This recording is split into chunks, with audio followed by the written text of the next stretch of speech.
Okay, so I'll just yeah. Um, good good morning, good evening, and good day to everyone. Welcome back to our regular webinars of RAGCED, which we did last year, but this year, this term, this is our first webinar for the year.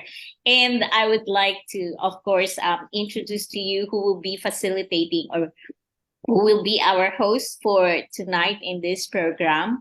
Uche is currently the Investment Attraction Coordinator, Africa and Caribbean Markets, Economic Development at the City of Brampton, Canada.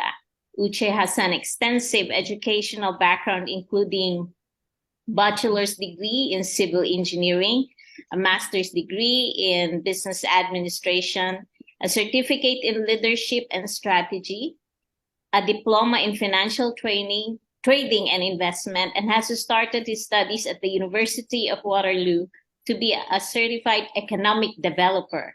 Uche is the immediate past president of Rotary Club of Brampton, where he focused on community economic development with projects in Kenya, Nigeria, Pakistan, and locally in Canada. He is the Youth Service Director, Rotary District 7080, Ontario, Canada. He is a major donor of the Rotary Foundation, a Paul Harris Society member, and a Polio Plus Society member. He has been a Rotarian since 2006. Uche is one of our volunteer when we announced that we need for our committee in education. So Uche, it's your turn. Thank you. Thank you very much, Christina, for that introduction. Greetings to everyone. I know it's a multiple time zone for us. Some people it's morning, noon, evening, and even I'm sure for Christina and some others here, it's actually night. So thank you all for joining. It's usually not easy to master the time zones, but for everyone to be here, it pretty much shows how much we love RAGCED, how much we appreciate Rotary. I love the idea of volunteering. When I see fellow Rotarians like this, I get excited because it takes a lot to pull away from your time and your activities to be part of Rotary because it's all free. It's all a volunteer process, right? So once again, thank you all for joining us and welcome to today's edition of our regular monthly webinar program. It's titled Cultivating Prosperity, the Tarahumara Sustainable Agricultural Project. We have some interesting speakers lined up today, and they will be doing justice to that. I know we have Caroline Modget, Will Harlan, and Bill Hamilton. And so you're welcome. And just so we make ample use of time, we will start off with an opening message from our president. I will introduce him shortly. But I would like to also say that while the program is ongoing, we can put in questions in the chat box, raise our hands as need be. And after the program, I'll just call each person based on the hand you raised, so you can ask your questions. You can also type it in, and then after the presentations, I can read out the questions as well. We would allow them give their presentation just so we don't have too many interruptions, but there will be time to take questions, of course. So we are honored to have our president, Rotary Action Group for Community Development in our midst, Carl Treleaven. I'm going to be introducing him before he will give his opening remarks.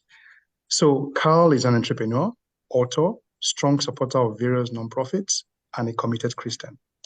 He's a CEO of Westlake Ventures Incorporated, a company with diversified investments in printing and software.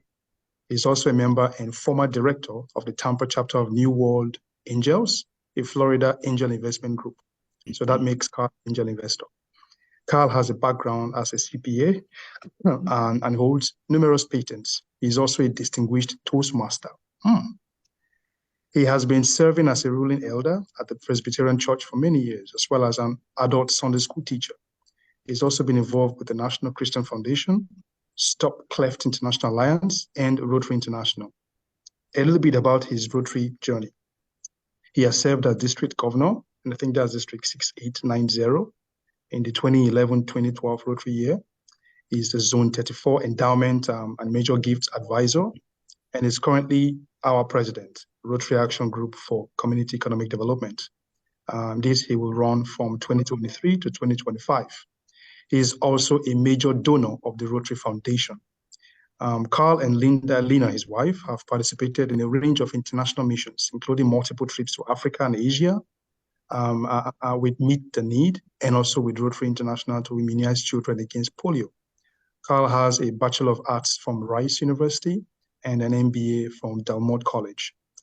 He and his wife have been married for more than 35 years. They've got 2 adult children, and they live in the Tampa Bay area of Florida.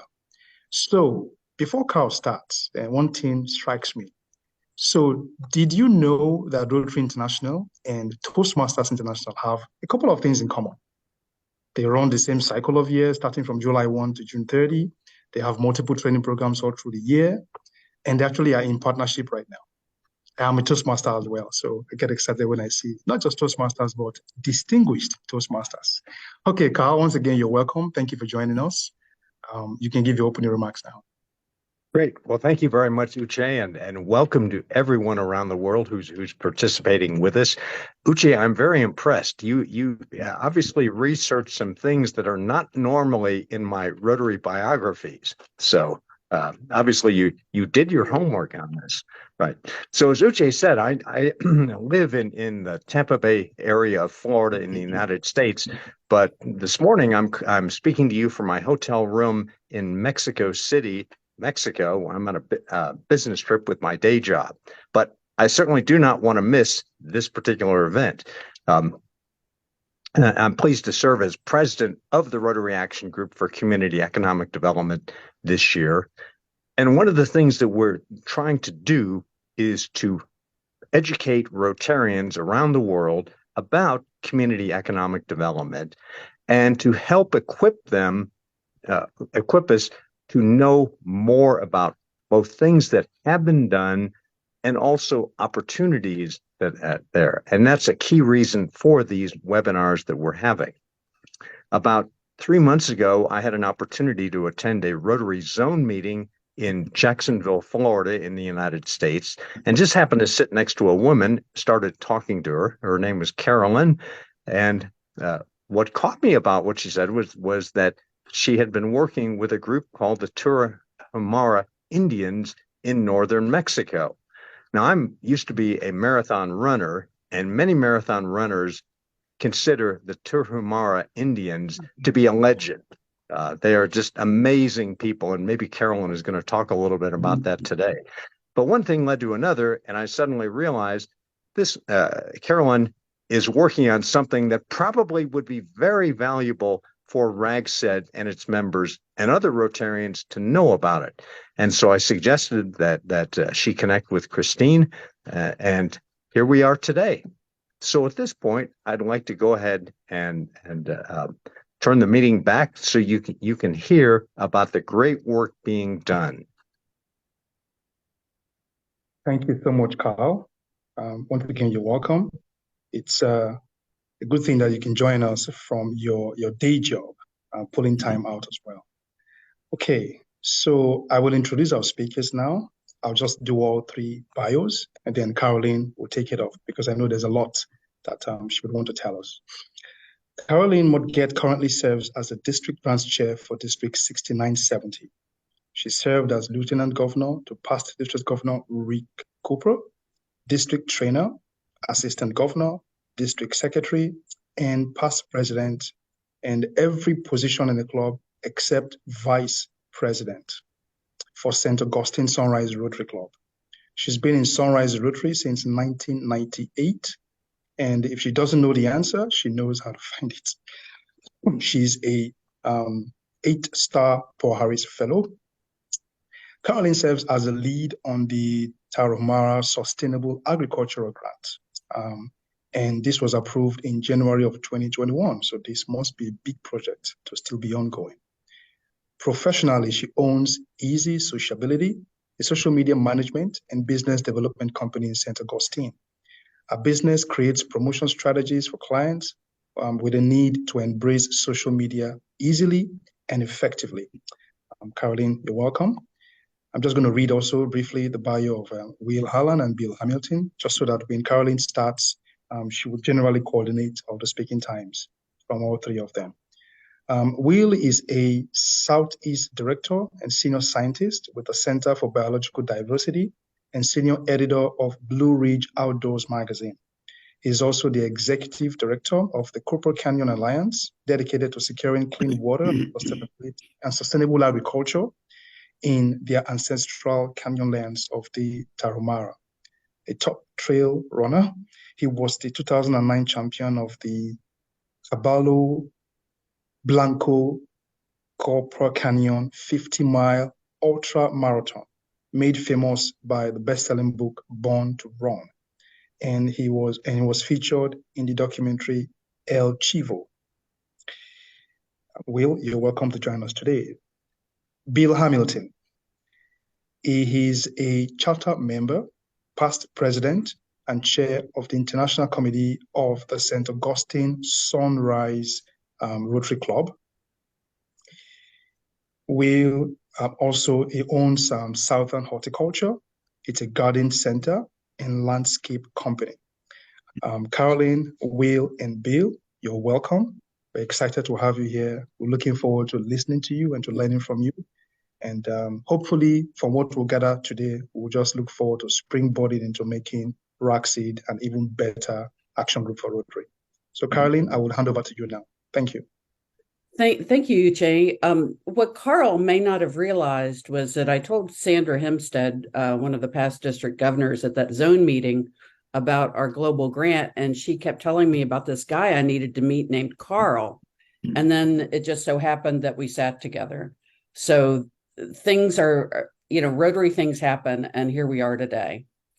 So our global grant has been going on. We first met on this grant in August of 2019. It took a year and a half to get approved, but we were able to get a lot of support from clubs in our area.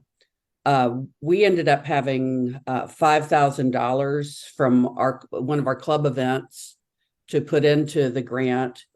Will Harlan and his foundation were able to contribute another $5,000 to us that we added to our money. So we had $10,000 of seed money to start with. We were able to get money from the Flagler Beach Rotary Club, Port Orange South Daytona Club, the St. Augustine Club, New Smyrna Beach, East Arlington, and of course our grant partner, the Rotary Club of Chihuahua, Mexico. So all told, we ended up having $16,400, and with this grant, we were able to get $87,900 in district designated funds, including some DDF from another district. We also received $94,652 from the World Fund for a total of $198,952. Our grant is still open. We're working now to establish the economic development part of the grant, and things are going very well. I'd kind of like to, we've got a bunch of reservoirs that have been developed, and we've brought the irrigation to fields that were not able to, that were through global warming and climate change, we're not getting the rain that they needed. But I'd like to take a moment, because I think Will Harlan is going to be great at telling you guys all about the background of this. And he's been there several times. But I'd like to ask Bill Hamilton if he would tell us how this whole thing got started.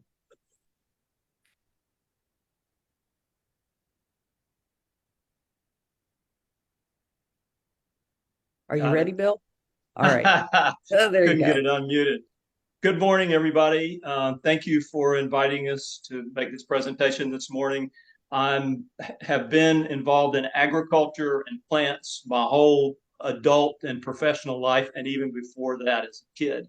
So my business is, as my bio says, is I have a retail garden center, a landscape contracting business, but I've also run farms and worked on farms for a long time. So I keep up with what goes on in the plant world as best I can, including following different organizations that are focused on native and traditional seeds. One of those organizations is Native Seeds Search in Tucson, Arizona.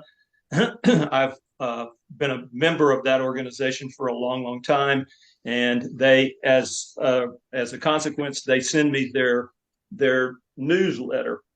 And one edition of that newsletter, there was a little small article about this guy that was working with an indigenous group in the Copper Canyons in Mexico, helping them to save and rescue their traditional foodways and planting the systems.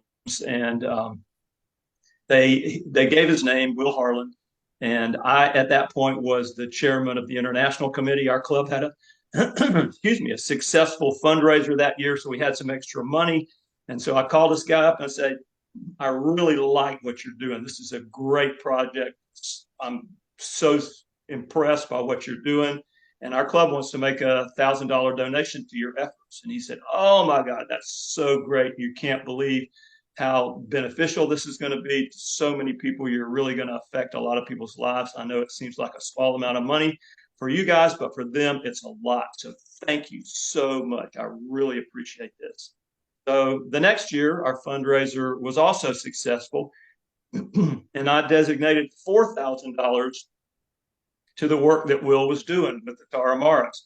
So I called him back up and said, all right, okay, man, here we go. I got $4,000 for your project, and we can either write you a check and send it to you today, or we can apply for a global grant and turn that $4,000 into something bigger if you want to upscale what you're trying to do.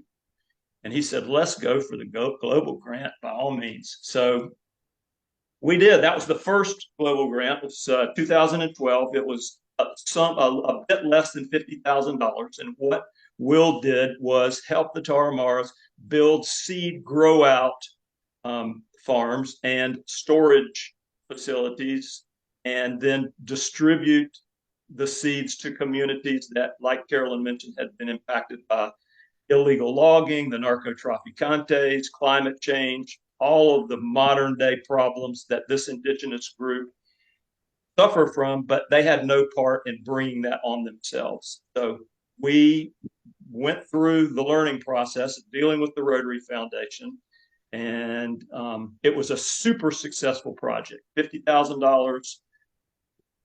We came in under budget, tons of seeds distributed throughout the canyons, and the Rotary Foundation really liked this project because it's something that can be replicated in other parts of the world.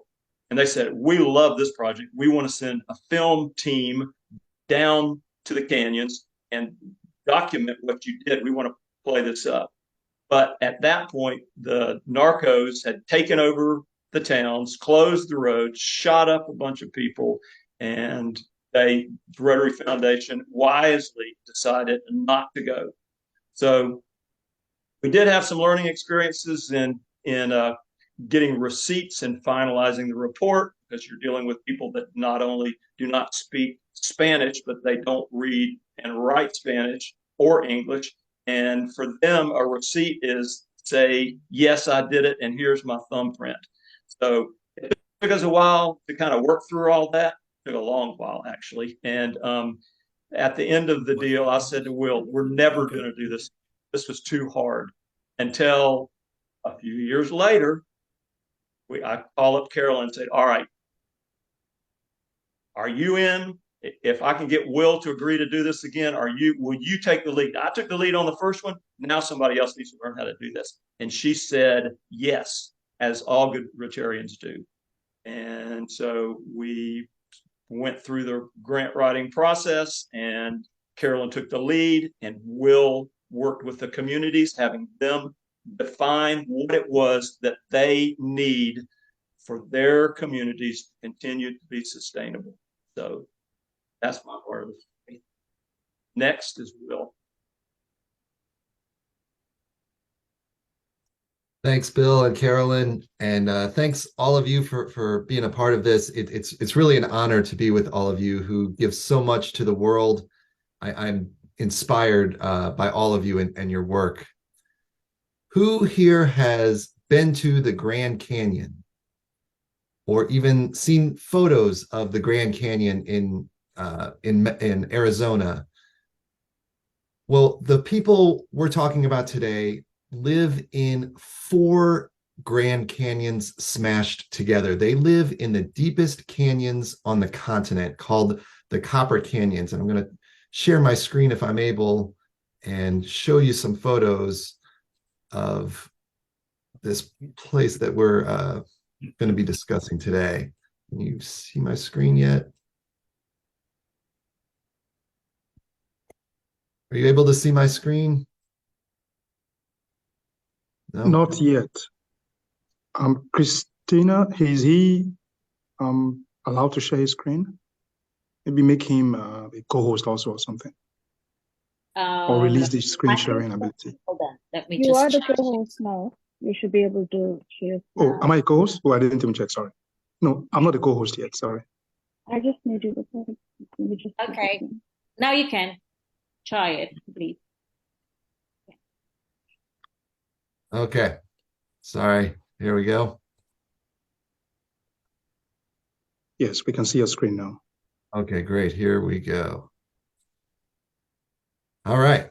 So these are the Copper Canyons, 4 giant river-carved chasms in northwestern Mexico near Chihuahua that are the deepest canyons on the continent. And on the sides of these canyons, in these cliffs, are where the indigenous Tarahumara have lived for centuries. So, as you may know, the conquistadors came into Mexico and wiped out a lot of the traditional people, the indigenous people and their ways of life.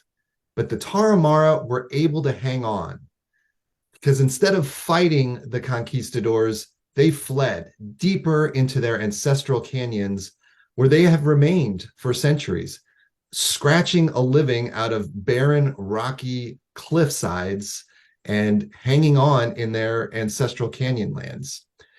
And they live a very simple existence. This is their footwear. They make it out of goat leather and used tire tread.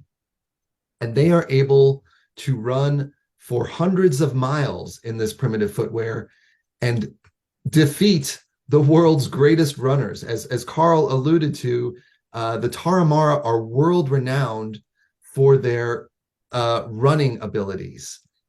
In the early 90s, they came to a race in the United States for the first time. No one knew anything about them, and they showed up in these shoes and at the starting line of a 100-mile race against some of the world's most highly trained athletes.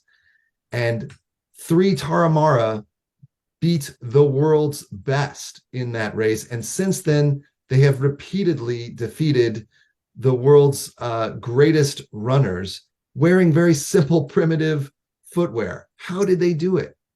Well, that's what I wanted to know. I was a very competitive trail runner, elite athlete, and I had read about the Tarahumara, and I wanted to know, what was their secret? How did they run so far and so fast? And so I went down to the canyons for the first time, trying to figure out their secret. I wanted to meet this guy, Arnulfo Quimere, the runner on the right. The runner on the left is Scott Jurek, who won the Western States 100 miler 7 times, the best ultra runner in history. And he was defeated by Arnulfo Quimere, a goat herder from the Copper Canyons of Mexico, in a 50-mile race. And so I wanted to learn from Arnulfo what made him such a great runner. And after many miles of running alongside the Tarahumara and many trips in the canyons with the Tarahumara, I realized that there is no secret. And subsequent studies have borne this out of the Tarahumara. There's no genetic ability. There's nothing in their stride, nothing in their physiology that distinguishes them from everyone else. What does distinguish them as a people are a couple of things. One, their way of life. They live a very simple life. They grow their own food and they walk and run everywhere. They have no cars, no mechanized form of transport. And so they carry everything on their back. And their training is their everyday life of walking up and down giant chasms and building that endurance through their everyday way of life. And then the other secret that I learned much later is that running to them is not a chore. It's not something to lose weight or to stay fit or to check off your daily to-do list. It's not to even to win races. They run for the joy of it and to connect more deeply to the canyons and the spiritual legacy of their people. Running to them is a spiritual experience. Every footfall is a connection with the divine.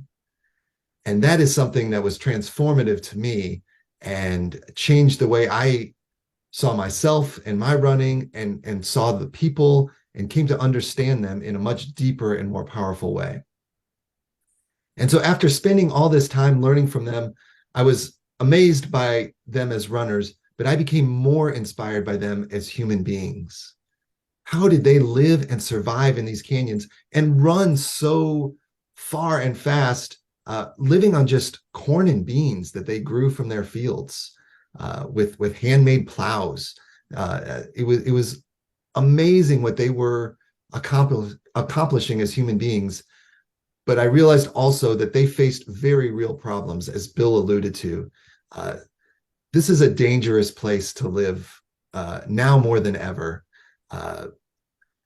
Obviously, climate change has affected them significantly, but also, as Bill mentioned, narco-traficantes have taken over these canyons and in some cases enslaved the Tarahumara, forced them to work on plantations and cut down their ancestral forests.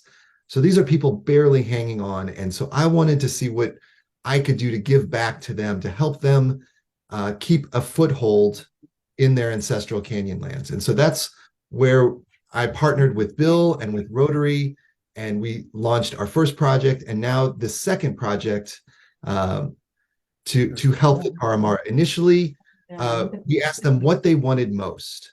And their two top priorities were water and seeds, because corn is more than just a food source. It is something sacred to them. And so, as Bill mentioned, our first Rotary grant focused on growing out indigenous varieties of corn so that they would be able to preserve those foodways, but also just practically have food through the winter and seeds the following year so they had some form of food security. And Silvino Kubasari is one of our project leaders. He helped with that initial project and with our current grant, which is focused now on water to help grow out more of those seeds and provide even more food security. Here's another one of our project leaders along with Silvino. And so what we've done over the past couple of years, as drought has intensified, as climate change has made water even more scarce in these canyons, is we have helped the Tarahumara build 5 reservoirs that store water and then deliver it to the communities downstream, gravity fed, and helps them irrigate their fields and also provide water to schools and even homes. And it's a very low-tech solution to a very real problem that they face. They built these dams themselves. They hauled the rocks, they sculpted the walls of the reservoir, and they placed each of those rocks in place. The only thing that came from outside was essentially the concrete and mortar to hold the reservoirs in place. They did all of the plumbing to take the water from the dam, from the reservoir, down to their communities and connect the water hose to their fields. And it was backbreaking work. But this was the the work that Rotary supported. We provided the tools, we provided the food while they were working, and all of the materials. And you can see it was an amazing chore to start from this rubble, and there's the cement mixer, and to go from that and the food that we provided to create the walls of the reservoir, and rock by rock to put it in place. And now it stores water for the entire community. And here's some of the plumbing that goes into it. And the water slowly fills up. It's rain filled. The monsoon seasons in the summer eventually fill up the reservoirs. And here's some aerial shots of the work. The Rotary truck there in the foreground. Rotary was essential in building these reservoirs. We've built 5 of these now that are all completely filled with water, and holding water and delivering water to communities that urgently need it. And here are the names of the people who worked on the project. So they were deeply invested. They owned the project. They managed the project from start to finish. And then they trained other Tarahumara to build reservoirs in other areas. So it wasn't just a one-time thing. They took their knowledge that they learned from each project and built upon it so that they could share it with other communities and help them do something similar. In addition, we provided water tanks in communities to store rainwater and to catch rainwater, and water training for water hygiene to ensure that the water was safe and clean, and spigots and taps for the communities. And you can see them, turning on the tap for the first time. Pretty exciting stuff for these communities. And then to supplement all of this work, we help them build greenhouses to grow out some of their food, especially some specialty crops that they could then sell or share with their communities. And so they built these greenhouses that were irrigated by the water from the reservoirs to grow specialty crops for their communities and to sell at local and regional facilities. And this is our hardworking group of folks who have led this work from start to finish. These are their water hygiene certificates and their water filtration buckets, and some of the people that have benefited from the clean water in the communities. So I'll stop sharing my screen and love to answer any questions you all have, and just thank you for being ambassadors and practitioners of something that the Tarahumara call korima. It sounds a lot like karma and means something very similar, but in the Tarahumara world, korima is selfless service. It's giving without expectation of reward or a thank you.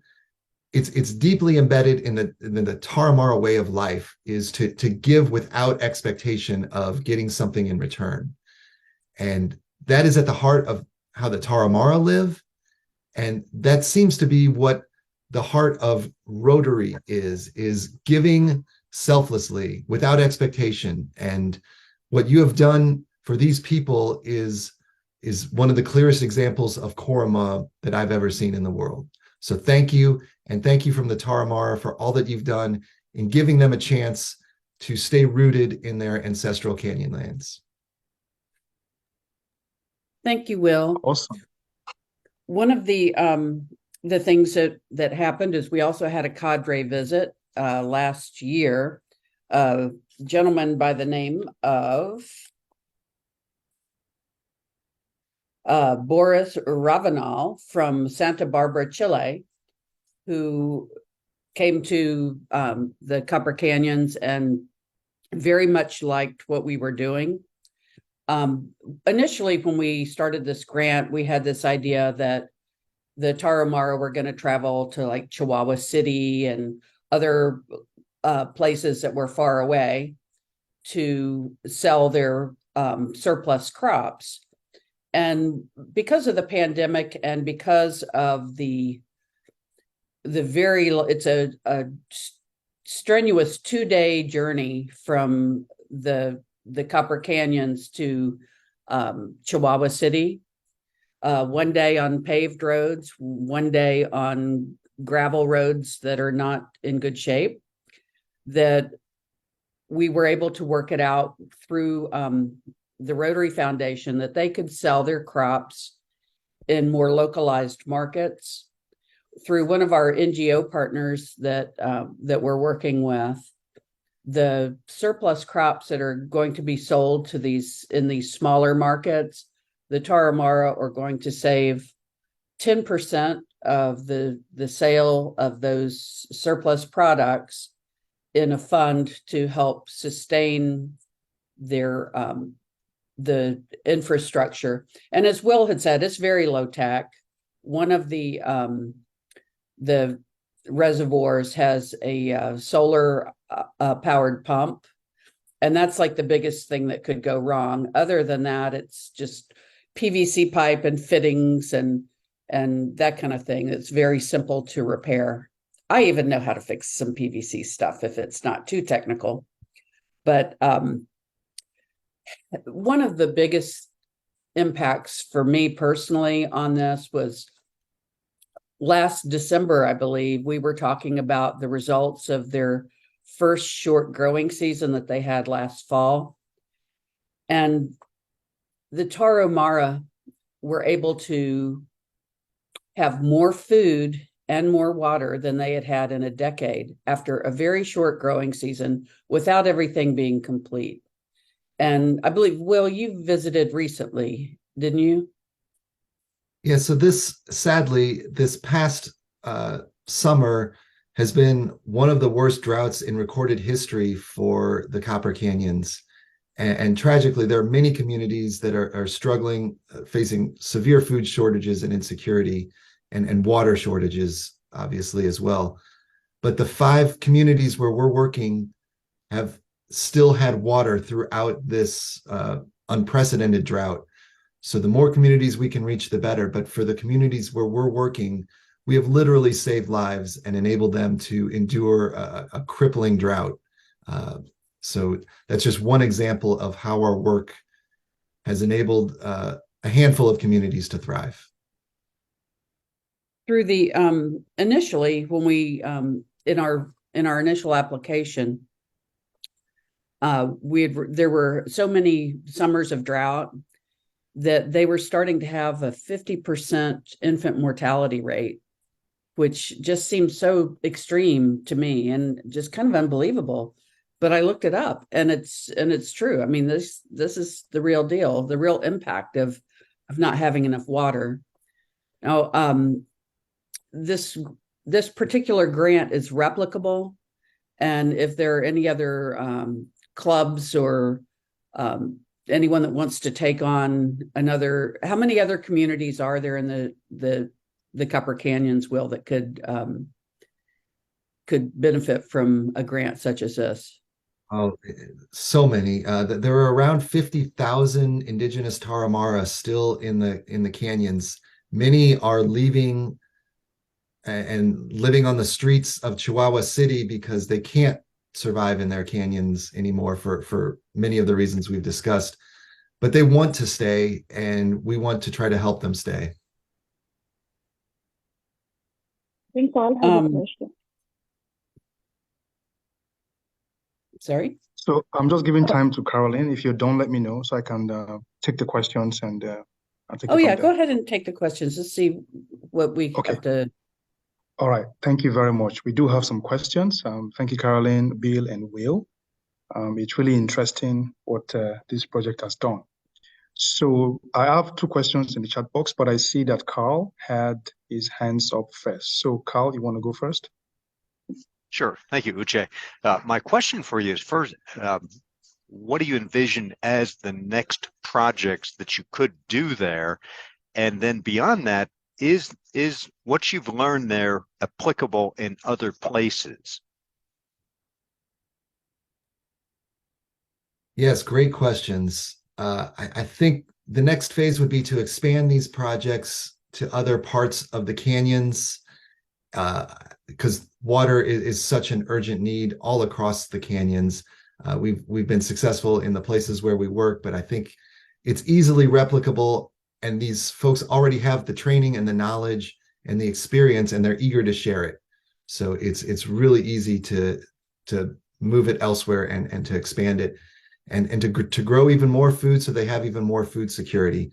Um, Bill or Carolyn, did you want to add anything to that? What you see are next steps? I believe that we, if correct me if I'm wrong, but we're impacting about 500 people now. Is that correct? So 500 out of 50,000, there's a lot of opportunity. At this point, we don't have plans to do more. I always kind of joke that doing a global grant is kind of like having a baby. You say never, ever, ever again, and somehow you get sucked into it and have another one. But you can ask Bill Hamilton about that because he swore it off. But this is something that we'd love to see more people do, and we're happy to share everything that we've learned so far about this. It's been quite the endeavor, but I would be remiss if I didn't talk about our global grant partner, which is the Club of Chihuahua. I know that Will went down there on a visit and they were very good hosts to him, and they've been wonderful to work with. So I don't know if you want to say anything more about that, Will or Bill.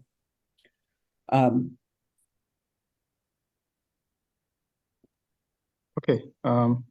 Bill, anything? Oh, okay, Will, go ahead. I see you unmute yourself. Sorry. Oh, just absolutely what Carolyn said about the partnership. That has been key to the success. We're here in the States, but to have Rotary partners in Chihuahua who know the landscape, who know the people, and who support this so wholeheartedly, and were willing to give so much of their time and energy, made huge sacrifices to visit these project sites. They are not easy to get to. These are some of the most difficult roads to travel in some of the most dangerous and inhospitable places. And they were all in. And so it's been really, really important to have that relationship with the local club. I did want to say one thing. I did want to say one thing, and that is that I think it's really important for Rotary to remember, and they have made this fundamental part of global grants, that you ask the communities that you're trying to help to define what the project should be. And Will, of course, has been a great ambassador. They have adopted him. They trust his instincts, and he was able to communicate to our club and to the Rotary Foundation what it was exactly that Tarahumara were looking for. And the challenge for me personally and for structuring this grant was the economic development portion, because the Tarahumara did not ask to start a money economy. They're not, that's foreign to who they are. It's not part of their traditional culture. So I think that to require an economic development portion of a global grant, this is not something that they asked for. This is something that was imposed on them, and it was handled carefully, and it's not a big part of the project, but we do need to understand that this is something that we imposed on them. We required them because of our requirement of it being a sustainable project. So I went back and researched what economy means. What is economy? And it comes from the Latin word and ancient Greek. The first part means house. The second part of the word means to manage. So an economy is managing your house or managing your culture. And it's a social domain. I just want to read briefly what this says. A social domain that emphasizes the practices, discourses, and material expressions associated with the production, use, and management of scarce resources. A given economy is a set of processes that involves its culture, values, education, technological evolution, history, social organization, political structure, legal systems, and natural resources as main factors. The economic domain is a social domain of interrelated human practices and transactions. Monetary transactions only account for a small part of the economic domain. So, as business and community leaders from around the world, we look at money economies as the answer to the world's problems. But we have to be careful that we don't try to impose a money economy on a traditional indigenous culture, because what we do then, they have zero chance of competing, of being competitive in a world economy. Zero chance. And what we do, if we're not careful, is we create a group of poor people instead of a culture that is rich in tradition, produces the world's strongest runners. And we are the ones who have so much to learn from them, because they are the ones who are the survivors of centuries of tough times. So I think we just need to be cautious as Rotarians that we don't impose something on cultures, rather we listen to them. And I think in this case, we do have a small economic development component, but we are the ones that can learn from them. Thank you. And that's just the economic development. That's the money part. All of the produce and the water that's going on is also part of the economic development. So, yeah. Thank you, Caroline. Okay, so Will, I guess you can quickly take this question. What's the electricity infrastructure on the Tarahumara lands? Do they have electricity? Virtually non-existent. Most of the communities do not have electricity at all. Some that live closer to, there's a couple of towns within the canyons, mainly run by mestizos, where they can get electricity. And we have provided some solar panels in a few places. Carolyn mentioned there's a water pump in one community that is solar powered, and that is the more likely approach for these far-flung villages. It's rather unlikely to run electricity to them, but solar does provide a means for them to have lights and energy that can help. Okay. Obviously, this project has affected the lives of these people positively. We just heard you give some statistics on the good news. So Khalid wants to know if you can share what their current quality of life is, what changes they've experienced, especially amongst their women and children. Yeah, for these communities, this has been a life-changing project. Carolyn mentioned that the high infant mortality rate, a lot of that is caused by lack of water and lack of access to clean water. So we've not only provided water, but provided training to make sure the water is safe and clean, to reduce infant mortality in those communities and reduce just disease more generally. They are otherwise some of the healthiest, strongest people on the planet, but they do get waterborne diseases when they don't have access to clean water. And so that's been a real measurable achievement of this project. We'll have final numbers once the project is wrapped up, but we've seen that the communities where we're working have food and water security and less disease, virtually no disease that we've seen. Children are thriving. They're able to go to schools. That's the other big thing, is this water is providing water and food to schools. And that's a priority that they have identified also, is they want to keep their kids in schools, but when the schools they already don't have electricity, and when they don't have water or food, then it's hard for parents to send their kids to these schools, which are often like boarding schools because they have to travel so far to get there. But when they have water and food security at the schools, it's an incentive to keep the students there and the teachers there. And so the whole community benefits when we can provide the basic needs for the schools of these communities. And I know that this is a sustainable project. So I was wondering, what's the maintenance requirements of this project and who's responsible? Excellent question. And as Carolyn mentioned, we tried to keep this really low tech because it is difficult to get technicians and materials deep into these canyons. So the dams require virtually no maintenance once they're built.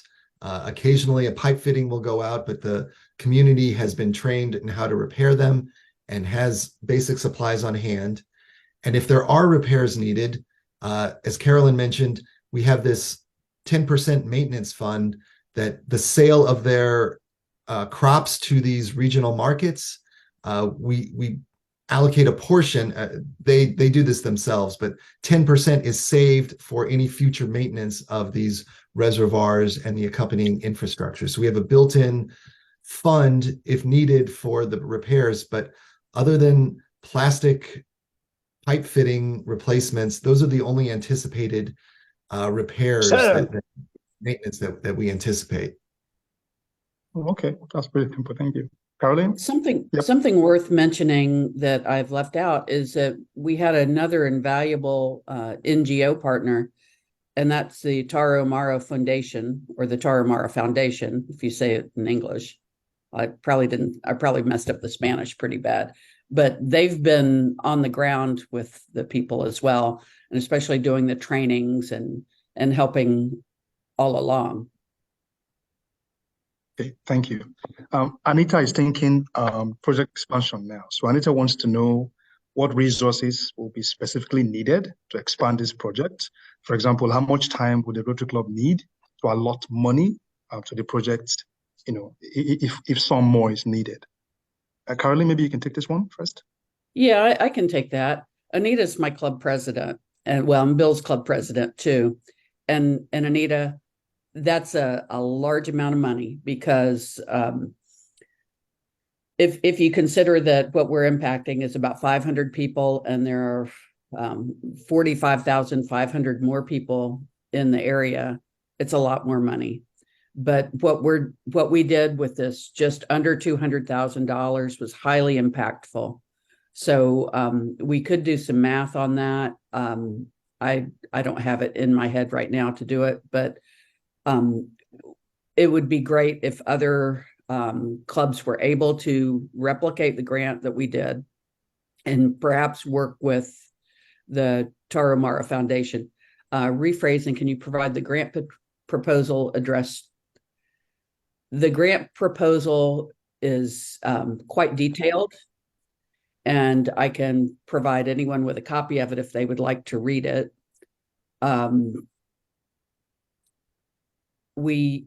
It's too broad of a oh, I'm sorry, that was Alberto's question. Yes, you can go on. I was going to ask you anyway. Yeah, it's a very broad question. Now, the community needs assessment was a major part of this, and I had a feeling that somebody was going to ask me something I didn't know the answer to right off the top of my head. Part of the way that we are measuring the success of this is the number of people that were trained, the number of beneficiaries in the group, the improved access to clean water, and the farmers that were trained in agricultural techniques and commercial production, as well as there are some food dehydrators. They were trained in using that, as well as about how to grow plants. The quantity of the maize and beans that were harvested too. There are reports on that as well. I'm sorry, go ahead, please. So, I mean, I think that have I addressed everything? Yes, that was the last question in there. So okay. I would love to give a couple of minutes to Carl, and Christina to give closing remarks, but just one last question. And this is to Bill, and it's out of curiosity. So when you were opening, you did mention about the fact of, illegal logging. I just wanted to know, you being the expert here, can you just describe what the effect of illegal logging is on, say, general agricultural practice, especially as it affects projects that we will be doing, or we're currently doing? I think Will probably can answer that better than I. He's the one who's the expert in the Copper Canyons. But logging, as generally speaking, when you log an area, you change the weather, and the lack of rainfall is a result of that. The Canadian gentleman who was talking earlier about the fires in Canada, that's going to be something that they're going to begin to see as their weather patterns are going to change because they've lost so much forest. But Will can answer more about the canyons.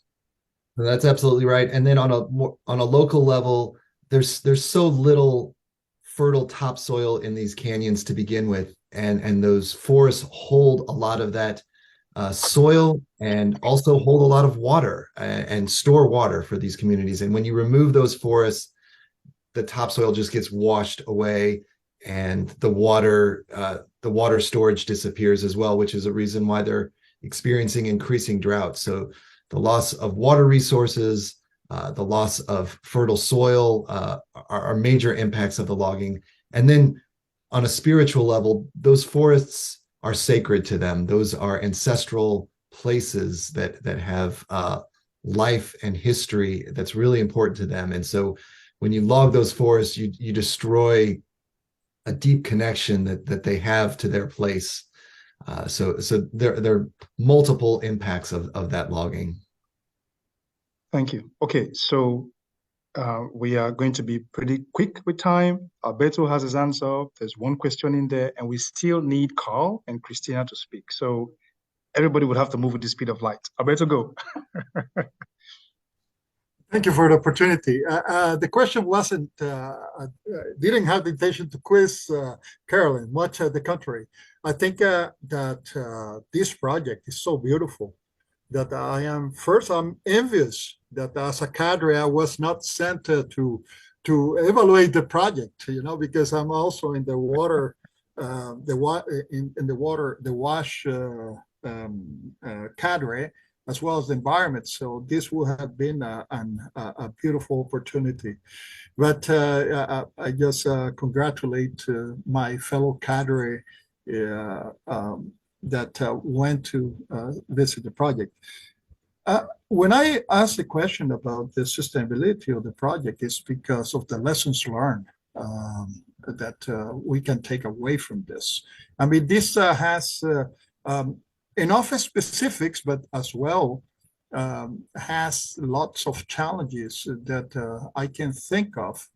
I did project evaluations in Angola and Nicaragua and other places, and I can see a lot of parallels with this. So what I encourage the project sponsors is to really write an aftermath of the challenges encountered, because I think that the lessons learned from experiences like this are very valuable to all Rotary clubs around the world. I mean, we are seeing, and I can tell you this as a coordinator for the environment in the cadre, that we see a lot of projects, proposals are coming in that are not identifying these very key elements of where we need to make sure that the Rotary Foundation invest in this kind of projects. I mean, this is a niche. It's a niche opportunity for Rotary to make a difference in the world. And leading with community development, which is the main area of focus that we're talking about here, this is tremendously important. And I only wanted to congratulate all of you for taking this forward. And again, I turn on the AI companion in order to then quiz the system of what you already said, because I think this session needs to be clipped and share with everybody else, since we only have like 24 people here right now, but this is something that might be of interest. And because of the time differences, of course, this is going to be always a challenge for these kind of meetings.